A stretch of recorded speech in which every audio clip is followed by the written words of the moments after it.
My name is Thaddeus Owen, and I'm going to talk to you guys today about permaculture and sustainable food systems. Quick background on me. I work for Herman Miller, which is a furniture manufacturer right now, as a sustainability engineer. So my background is in chemical engineering.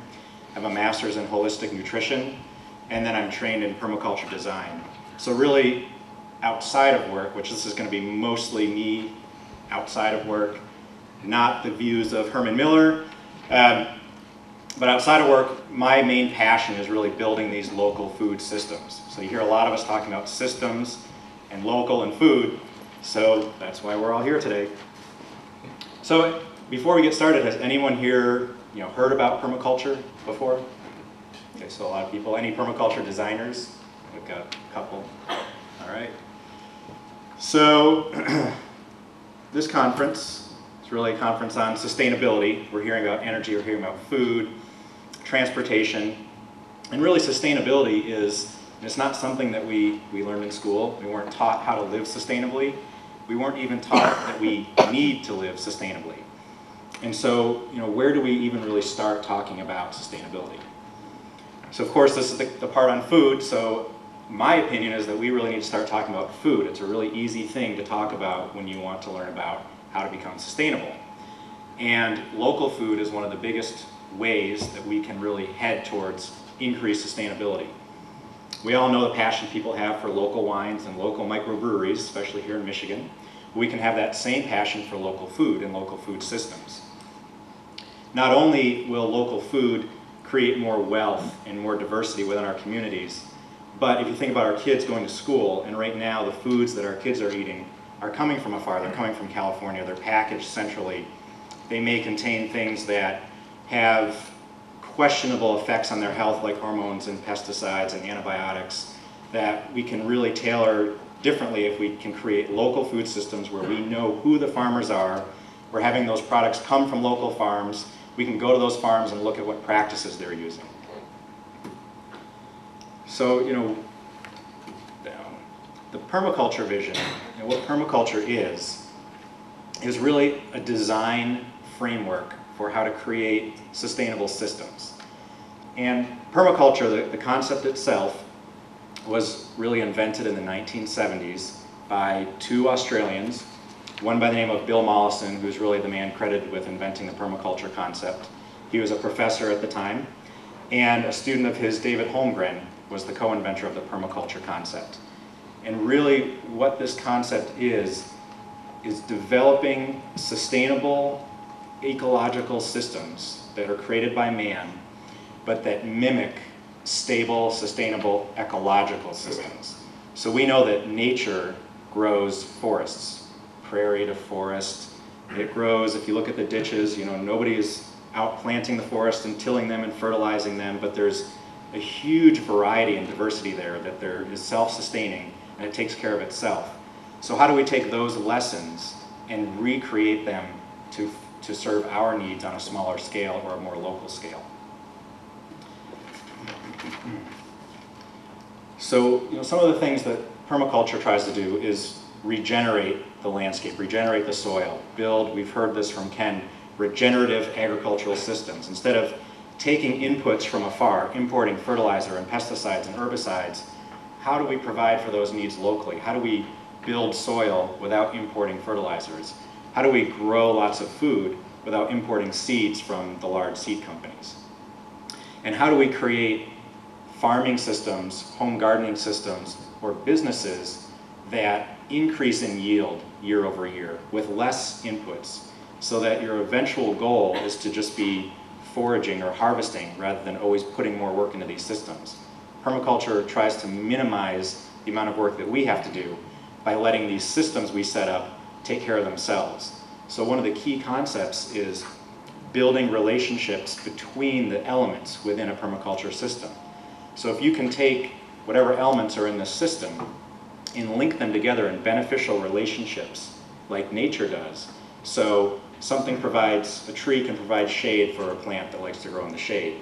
That plant might provide a flower that brings beneficial insects that pollinate this tree. It might provide mulch when it dies, or fertilizer when it dies to fertilize this tree. there are many relationships we can build within these models to help take care of themselves rather than have us go in there and put these inputs in and try to keep them going by a lot of work. And really, this concept is an effective response to limited supplies of energy. So if we're facing an uncertain future or an energy constrained future, this is really a good way to think about how to design our future systems. It tries to use local wealth. So what do we have in our local systems? What's already here? Instead of going out to figure out, oh, I need to go buy the compost and the fertilizer, what do we already have that exists today on site that we can use to build our systems? It's about reducing consumption. So a key permaculture principle is to move from being a consumer to being a producer. So how do we produce those things that we need rather than just thinking we need to go out and purchase them or bring them in from outside? It's about cooperation rather than competition.